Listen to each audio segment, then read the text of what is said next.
Hey there folks, Rel here, and welcome to PlanetSide 2 Basic Training. Today we'll be offering up a brief introduction to the Light Assault Infantry class. We'll break down what equipment you have access to, and share some tips to help get you going. Light Assaults are identifiable by their jetpacks, which gives them limited flight capabilities amidst the battle. Their primary role is to deal with enemy infantry and circumvent base defenses to secure footholds first, but they also have access to some anti-vehicle capabilities which can be unlocked later. When it comes to default equipment, the Light Assault is a very simple class in that it doesn't have the deployables or the tool slot items that other classes have by default, but that's not to say that they aren't without their own advantages.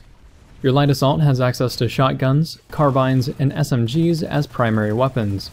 Shotguns and SMGs are meant to even the scales in close quarters situations, while carbines tend to have a little bit more range due to their decreased damage fall off. They won't reach out and touch someone quite like the Combat Medic's assault rifle will, but being as mobile as the Light Assault class is, you're usually able to close the gap. Speaking of closing the gap, your Light Assault has access to two different types of jump jets. While using the standard jump jets, pressing and holding the jump key, which is the spacebar by default, will engage your vertical thrust and drain your energy in exchange. Fortunately, increasing the rank of your jump jets will also increase the recharge rate and fuel capacity. In addition to the standard jump jets, you'll also have access to another variant called drifter jump jets. Drifters offer no vertical thrust, but they do provide some sustainable horizontal thrust. These jump jets are much more specific in when they'll be most useful, as you'll need to already have some vertical height in order to take advantage of them. However, as you rank them up, you can obtain up to 30 seconds worth of horizontal flight, which can allow for some entertaining moments when used correctly. Drifter jump jets are generally something you shouldn't invest in early on because they do require a lot more knowledge of the game to use well. When you start progressing the class a bit, you'll find more tools at your disposal. For example, the Light Assault has access to two types of tactical grenades.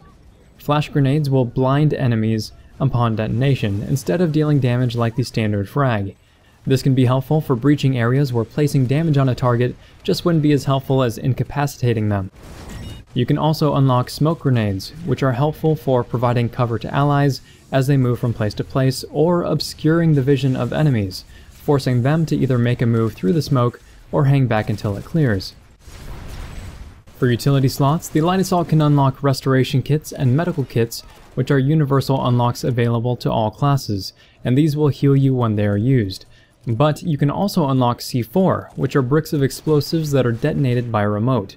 C4 offers the Light Assault some much needed killing potential when it comes to dealing with enemy vehicles, and is their only means of doing so. By default, your Light Assault class comes with two loadouts, the Jumper and the Short Range Drifter. The Jumper comes equipped with a carbine, standard jump jets, and a suit slot that provides you with additional ammo for your primary and secondary weapons.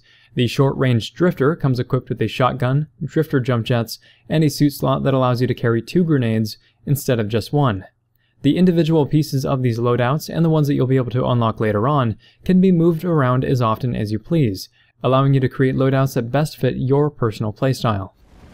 Regardless of which loadout you're using, the Light Assault is a great class to just pick up and shoot things with. You can easily flank enemies by attacking from rooftops and other unexpected angles, and it offers up a freedom of movement that you won't find in any other infantry class. Keeping that in mind, it's good to build on that strength early on by investing into your standard jump jets. If you'd like a full breakdown on how to invest into the Light Assault class to get the most bang for your buck, you can check out the short guide that I've linked in the video description.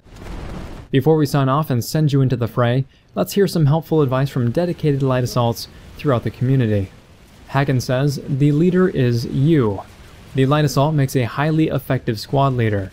The jump pack allows you to attain overwatch positions and plant squad deployment beacons where other classes can't. Alex says, "Unlocking both bricks of C4 is mandatory. Seriously, the amount of chaos you can cause when you can solo a main battle tank or multiple maxes is amazing." Morzophian says, "Never have a fair fight if you can engineer an unfair one. The Light Assault class is all about fighting from unexpected angles and keeping your enemy guessing. Trees, rooftops, cliff faces, all of these should be your best friend. Get creative with it too. The last place people expect to be shot from is often places like on top of their own sunderers or spawn rooms." So hopefully these quick tips will help you become a little bit more acclimated to the game and get you jetting around the battlefield as a Light Assault in PlanetSide 2.